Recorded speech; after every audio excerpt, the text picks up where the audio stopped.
بسم الله الرحمن الرحيم. يا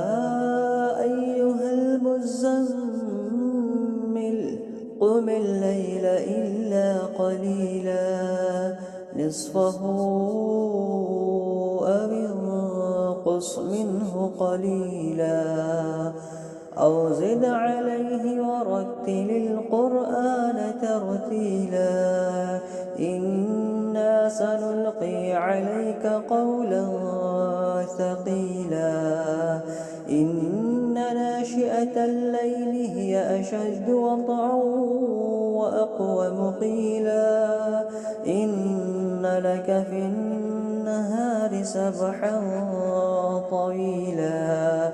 واذكر اسم ربك وتبتل إليه تبتيلا رب المشرق والمغرب لا إله إلا هو فاتخذه وكيلا واصبر على ما يقولون واهجرهم هجرا جميلا وذرني والمكذبين أولي النعمة ومهلهم قليلا إنا لدينا أنكالا وجحيما وطعاما ذا غصة وعذابا أليما يوم ترجف الأرض والجبال وكانت الجبال كثيبا مهيلا إنا أرسلنا إليكم رسولا شاهدا عليكم كما أرسلنا إلى فرعون رسولا فعصى فرعون الرسول فأخذناه أخذا وبيلا فكيف تتقون إن كفرتم يوما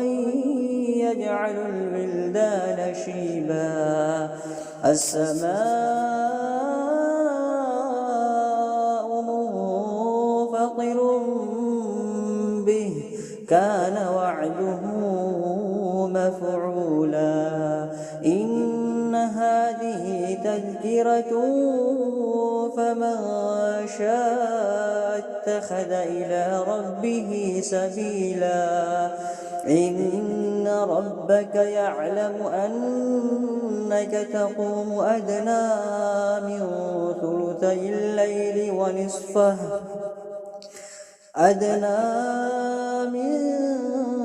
ثلثي الليل ونصفه وثلثه وطائفة من الذين معك والله يقدر الليل والنهار علم أن لن تحصوه فتاب عليكم فاقرؤوا ما تيسر من القرآن علم أن سيكون منكم مرضى وآخرون يضربون في الأرض يبتغون من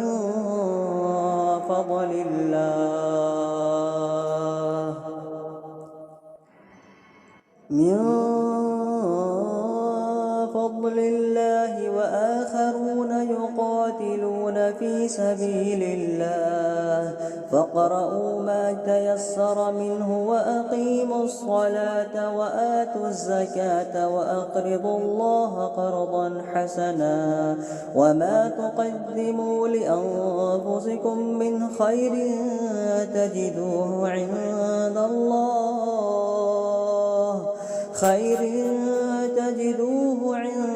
الله هو خيرا وأعظم أجرا واستغفروا الله إن الله غفور رحيم.